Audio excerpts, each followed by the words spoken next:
আপনারা জেনে খুশি হবেন, এটা আমি আপনাদের সদয় দৃষ্টি আকর্ষণ করতে চাই। আমি এখানে দায়িত্ব নেওয়ার আগে পত্রপত্রিকায় দেখেছিলাম যে এখানে অনেক অনারারিয়াম টনারারিয়াম নিয়ে অনেক ইরেগুলারিটিস হয়েছে। পত্রিকায় দেখেছিলাম, নিউজ হয়েছিল যে খুব অপব্যবহার হয়েছে অনারারিয়াম নিয়ে। আমরা কমিশনার, আমাদের 4 জন কমিশনার এবং আমরা সিদ্ধান্ত নিয়েছি যে এই ইলেকশন কমিশনের অধীনে যত মিটিং হবে, যত ট্রেনিং হবে, যত ওয়ার্কশপ হবে, যত সেমিনার হবে, এগুলো তো আমারই কাজের অংশ, আমারই দায়িত্বের অংশ। আমার লোকজনকে ট্রেনিং দেওয়া তো আমারই দায়িত্ব। এটা আবার আমার এক্সট্রা টাকা কিসের?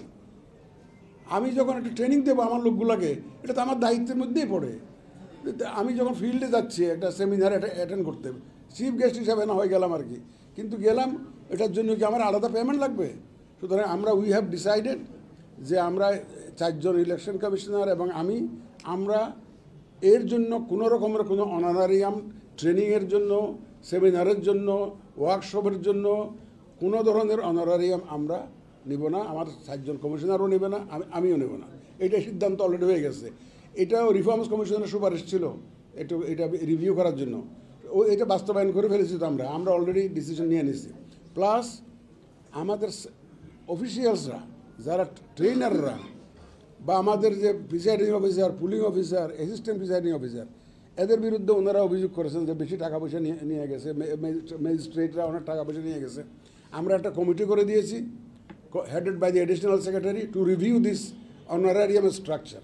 এই যে এক্সট্রা পেমেন্ট যে দেয় ইলেকশনের সময়, এটা রিভিউ করার জন্য। এটা আমরা এই রিভিউ করার পরে ওদের একটা রিপোর্ট পেলে then it will be easy for us to take decisions on that.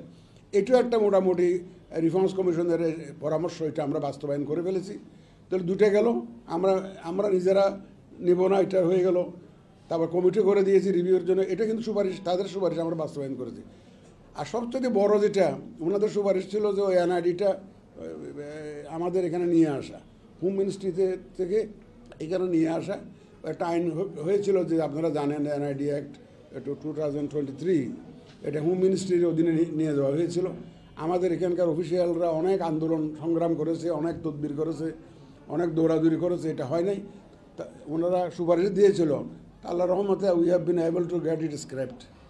এটা আমরা সক্ষম হয়েছি খুব দ্রুত এটা করাতে সক্ষম হয়েছি, because we had the full support of the advisory council and the government. আমাদের সরকার আমাদেরকে পূর্ণ সমর্থন দিয়েছে। Even you will be surprise to know, যারা স্বরাষ্ট্র মন্ত্রণালয় চালান বর্তমানে টপ লেভেলের অ্যাডভাইজার, ওনারা এক বাক্যে বলেন যে না, এটা আপনাদের কাছে থাকা উচিত। অথচ দেখেন আগে যুদ্ধ করে টেনে হিসড়ে নিয়ে গেছে, আর বর্তমানে বললো যে এটা আপনাদের কাছে থাকা উচিত, এটাই যুক্তিযুক্ত।